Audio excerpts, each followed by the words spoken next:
Salut à toute la team rue des joueurs, c'est Léo et aujourd'hui on se retrouve pour une nouvelle vidéo pronostic tennis sur les matchs des huitièmes de finale de l'US Open de ce lundi 4 septembre. Pensez à bien vous abonner à la chaîne YouTube et activer la cloche si ce n'est pas encore fait pour rater aucune vidéo. Et je vous invite également à télécharger l'application Match Match développée par rue des joueurs. C'est une application gratuite où vous pourrez faire des pronostics quotidiennement sur le football.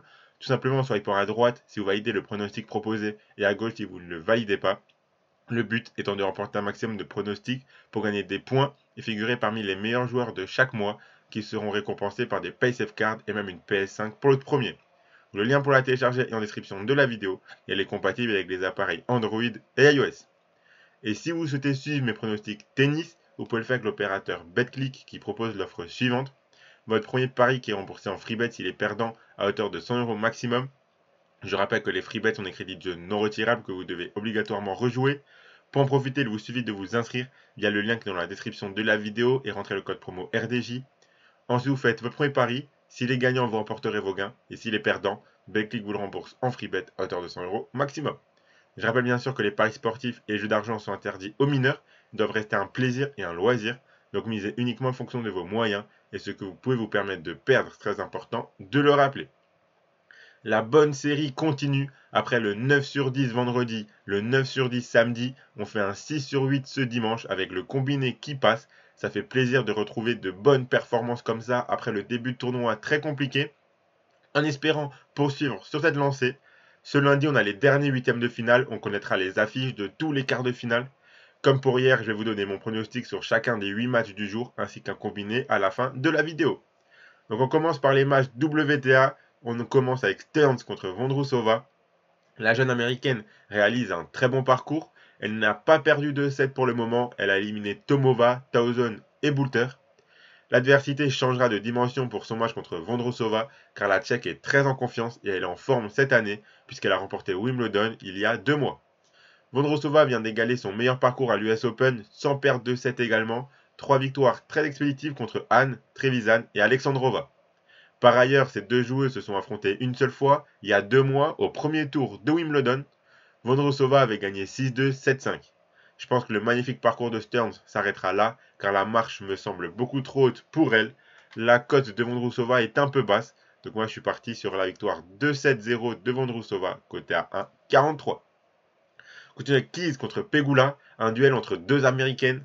Madison Keys a perdu le premier set contre Samsonova avant de remporter assez facilement les deux suivants. Keys, on sait qu'une fois qu'elle est lancée dans un tournoi, ça peut être compliqué de l'arrêter, donc attention à elle qui peut potentiellement créer la surprise. Elle jouera contre Pegula qui a aussi eu besoin de 3 sets pour battre Svitolina. Jessica est très constante ces derniers temps en Grand Chelem et elle atteint quasiment à chaque fois la deuxième semaine, si ce n'est les quarts de finale. Elles se sont jouées qu'une seule fois en quart de finale de San Diego l'année dernière et Pegula avait gagné.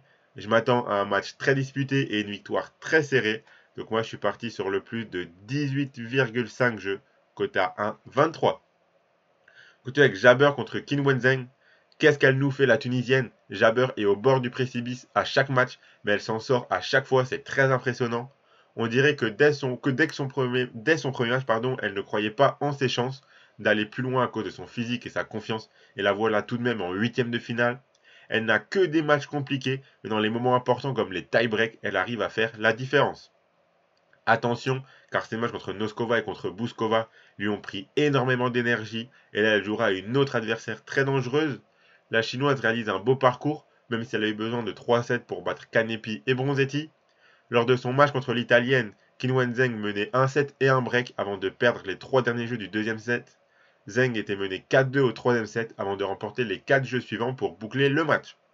On sent qu'elle joue mieux, mais qu'elle n'a pas encore l'expérience nécessaire pour plier les matchs lorsqu'elle est supérieure. Elles se sont jouées une fois l'année dernière à Toronto, mais Jabber avait abandonné au début du deuxième set.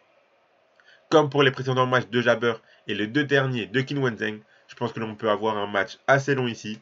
Donc comme pour le match précédent, je suis parti sur le plus de 18,5 jeux, coté à 1,21. Continue avec Kasatkina contre Sabalenka. La grande nouvelle du jour, c'est que Sabalenka deviendra pour la première fois de sa carrière numéro 1 mondial.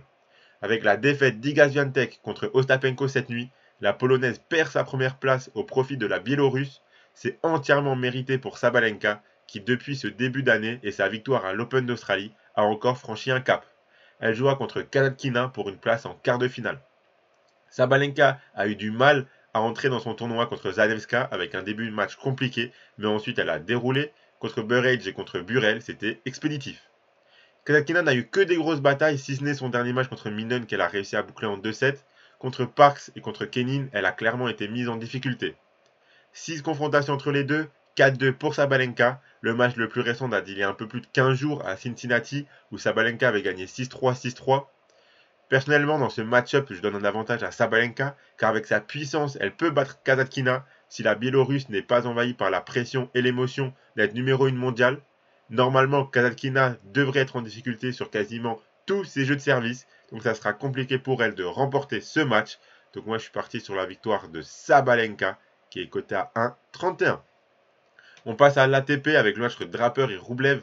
Draper nous montre encore une fois que lorsqu'il est épargné par les blessures, c'est un joueur redoutable. Il a battu Mo en 4-7 en réalisant une très bonne performance. Sauf que là, il aura un vrai client face à lui. Rublev a affronté que des Français pour le moment, Cazo, Monfils et Rinderknecht. Ces 3 matchs lui ont permis de rentrer dans le tournoi, reprendre de la confiance qu'il avait un petit peu perdue en amont du tournoi, et maintenant il sera difficile à éliminer, je pense. Ils se sont affrontés 2 fois en 2022, Rublev a gagné les 2 matchs, dont un à Washington. Dans un match au meilleur des 5-7, je vois Rublev plus constant et réussir à se qualifier à nouveau pour un quart de finale de Grand Chelem. Donc la victoire de Rublev, c'est mon pronostic et c'est coté à 1,40. On est avec Alcaraz contre Arnaldi. Alcaraz a réalisé un très gros match contre un bon Evans au tour précédent. Il a perdu un set, mais dans la longueur du match, on le sentait tout de même largement supérieur. Il sera opposé au jeune Italien Arnaldi qui réalise un magnifique tournoi. Arnaldi est sorti victorieux d'un match de fou en 5-7 contre Arthur Fils et il a ensuite déroulé contre Nori pour s'imposer en 3-7. Ce joueur est bourré de talent et il défend extrêmement bien. Ce qui est sûr, c'est que ce ne sera pas une promenade de santé pour Alcaraz. L'Espagnol devra prendre son adversaire très au sérieux, mais il a tellement plus d'expérience à ce niveau et ce stade de la compétition que l'Italien, je le vois tout de même s'imposer sans perdre de 7. Donc la victoire d'Alcaraz 3-7-0, c'est coté à 1,24. Avec Medvedev contre Deminor, ce match sera très intéressant à regarder.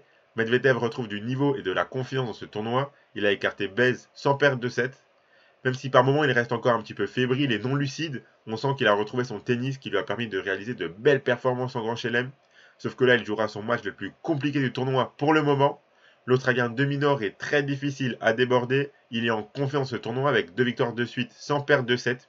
Et surtout, il pourra s'appuyer sur sa dernière confrontation avec Medvedev en quart de finale à Toronto il y a un mois où il avait gagné 7-6, 7-5. Medvedev avait gagné leurs 4 premiers affrontements, mais il a perdu les 2 suivants. On sent que Deminor commence à trouver la stratégie à appliquer pour mettre le Russe en difficulté. Donc ce match sera clairement pas simple pour Medvedev.